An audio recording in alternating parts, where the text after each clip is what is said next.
Hello and welcome to another video. Today I'm going to be giving a tier list on all of the Beatles albums, and I say all loosely because I have not listened to any Beatles album before Rubber Soul.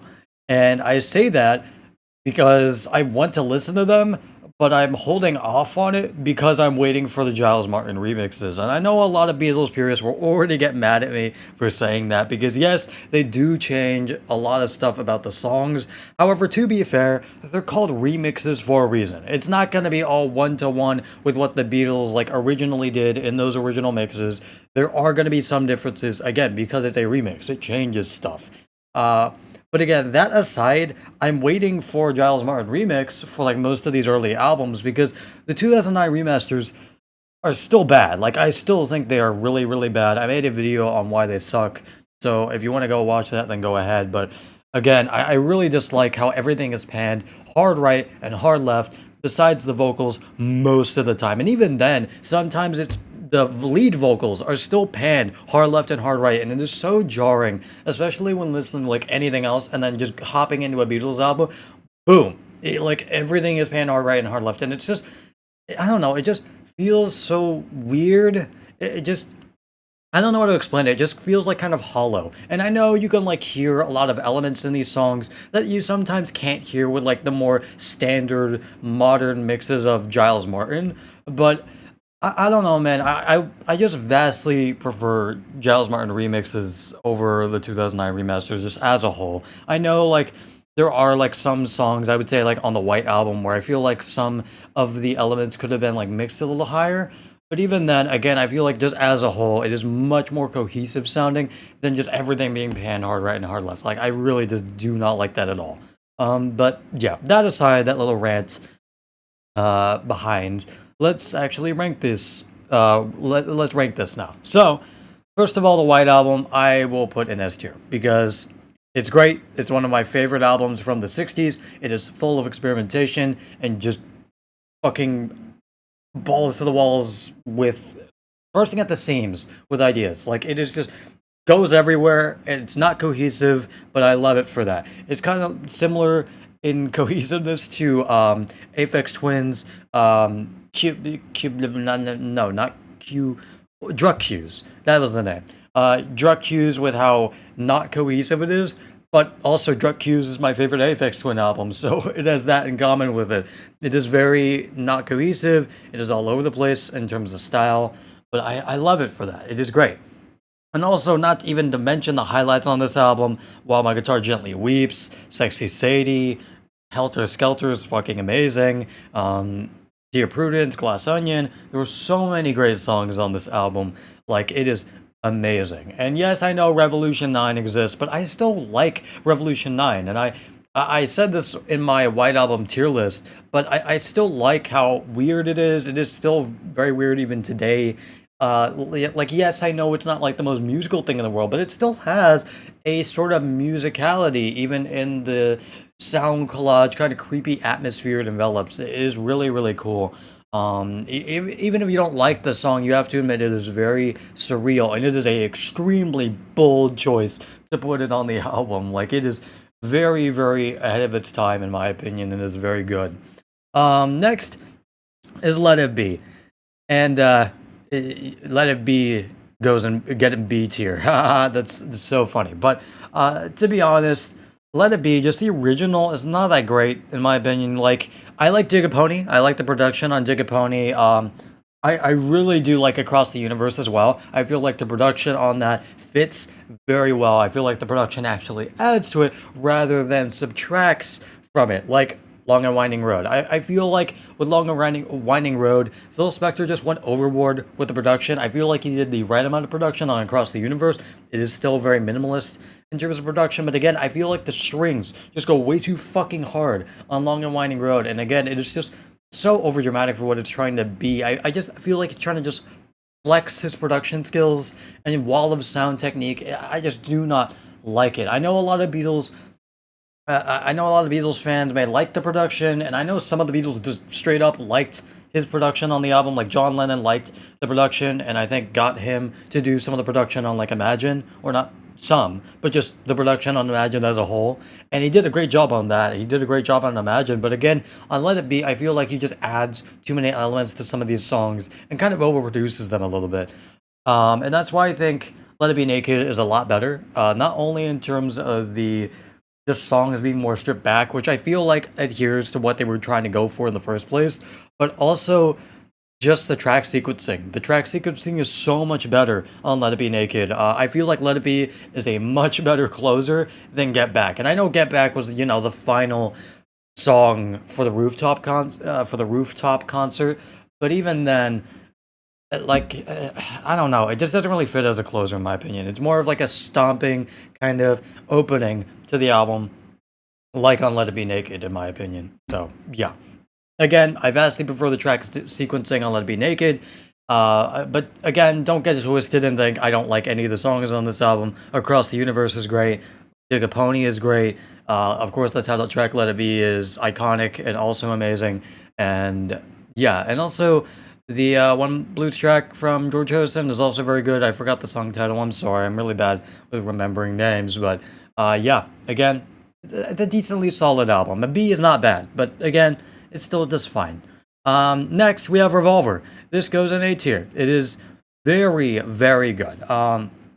I will say Good Day Sunshine. No, Sunshine. I will say Good Day Sunshine is probably the weakest track on the album. Probably one of my least favorite Beatles tracks as well. But it's still fun. It's still like a fun little time, I guess. But again, it doesn't have much substance. Rather than that, I feel like there are a lot of great tracks on this album. Like Your Bird Can Sing is great, with that raw, sort of nasty guitar tone that I really, really enjoy from like a lot of 60s music.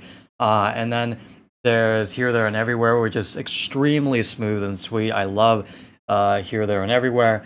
And also Taxman is a fun opener. Eleanor Rigby is very interesting with its string arrangement. And also I'm Only Sleeping is full of experimentation, like reverse guitar solos, which is really interesting even today. And I just really like the production choices on a lot of these songs.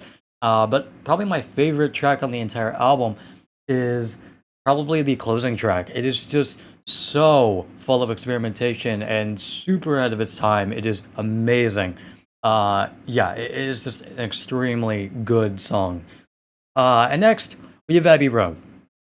I shouldn't need to explain why Abbey Road is in S tier, honestly. Like, I am fine with anybody saying, the White Album, Revolver, or Sgt. Pepper is their favorite album. But yeah, I feel like Abbey Road is my favorite Beatles album. I know, it's probably their most popular album, but it is so goddamn good. Like, it is so good. From the medley at the end to all the songs on the first half, like, it is just consistent 10 out of 10 throughout. It is no bad songs, no even weak songs, no okay songs. All of them are good and have a place on this album. And I know a lot of people say, oh, but Because is not great. No, I like Because. I like the harmonies. It is super haunting and really, really good juxtaposition after getting a really happy song and then going straight into a really weird kind of psychedelic song after that. I really, really like it. And also, that's not even to mention my favorite Beatles song, I Want You, She's So Heavy, with the really ahead of its time, prog sort of adjacent sound to it, with the very menacing riff that looms over the second half of the song. It is so goddamn good. I love I Want You, She's So Heavy. Again, my favorite Beatles song ever. I love the incorporation of white noise in the second half as well. I love the more bluesy transitions. I just love everything about this album. It is just top tier, not only in terms of just the songwriting as well and giving everybody a say in like the songs and all that, but also the production is so good. Like, it holds up so goddamn well, even more than like Revolver. Like, it is so fucking good in terms of its production, and that's why I say, again, it's my favorite Beatles album. I have not heard any of the early Beatles albums, as I said, not heard any of these. I still haven't even listened to Help. I do need to listen to Help because I've heard that is good, especially, the title track is also really, really good. I like Help, the song, a lot. Also, I haven't listened to Hard Day's Night. Again, I need to listen to these, but again, I'm still waiting for the Giles Martin mixes. I know they'll take a while, but I just want to listen to a more proper mixed album. Like, I'm sorry, I know again a lot of people will dislike me for that and not being purist to the Beatles, but again, I just prefer more modern mixes. Sue me. Um, but next we have Rubber Soul, and this is one I actually listened to. I know I said, oh, I haven't listened to anything that hasn't been mixed by Giles Martin, but I have actually listened to this mainly in mono, and it is very, very good. Why did I put it in S tier automatically? No, it is not S tier. It is A tier, though. It is pretty good, solid throughout. I know a lot of people dislike Run for Your Life as a closer, and yeah, it's kind of a weird closer, but I feel like it still fits on the album, even if it is a pretty dark subject matter. But yeah, there are so many good songs on this album as well. Drive My Car, Michelle. Also, My Girl is phenomenal. I love My Girl so much. My favorite song on the album, probably. Again, just a really nice sound to this album as well. I love like how jangly all the songs are. It is way less like hard rock and more like kind of, I don't know, heavy than Revolver, but I really like the more jangly sound to this album. It's just really nice. It's just very pleasing to the ears, and it's really cool. Next, we have Sgt. Pepper's Lonely Hearts Club Band. This is going in S tier. I shouldn't need to explain why. Actually, I don't know. There are some kind of weak songs, I will say. I do like some of the deep cuts on this album. I feel like they're kind of not really talked about that much. I wouldn't say underrated because I really dislike the use of that word. I feel like it gets used everywhere, even in songs that are very popular. But yeah, I feel like, for example, like for being the benefit of Mr. Kite is really great. I also really love some of the singles, or not the singles, but you know, like the really popular songs from this album, like Lucy and the Sky with Diamonds. I like the psychedelic element to that song. I love the opener. The opener is very iconic, and it also is sort of a concept album, which is really ahead of its time and really cool. And again, this album is just really good. However, I will bump it down to A tier just because I think some of the songs, especially in the latter half of this album, are not the best. They're still great. Like, keep in mind, the Beatles, like, worst are still pretty good. But I will say that, like, I would say, like, probably Lovely Rita, Good Morning, and I guess a little bit of When I'm 64 aren't like, amazing. Like, they're still, again, pretty good, but not, like, nowhere near as good as I would say like Lucy and This Guy with Diamonds. Also A Day in the Life. Like there are so many better songs on this album, I would say, than like Good Morning. But yeah, again, it is still a very good album. Still decently consistent. And again, pretty ahead of its time with like the concept album and all that. And next, we have Magical Mystery Tour. And this is also one that I have listened to. And I still really want a Giles Martin remix of this album as well. Because this is also a very consistent album. And I feel like goes hand in hand with Sgt. Pepper. It is that good. I really love this album. I know it's technically like kind of a soundtrack to, you know, like the actual movie and all that. But it is still very good. I would say my favorite track on the album. Oh, I didn't say my favorite track on Magical Mystery Tour. Yeah, or not Magical Mystery Tour. Sgt. Pepper, and yeah, it's Day in the Life. Big surprise. I just the closer is so fucking good on that album. But anyways, Magical Mystery Tour. Favorite track is honestly Blue Jay Way. I love how psychedelic it is. I love George Harrison's like use of like the organ or just like the psychedelic elements in general as well. Like I just love Blue Jay Way.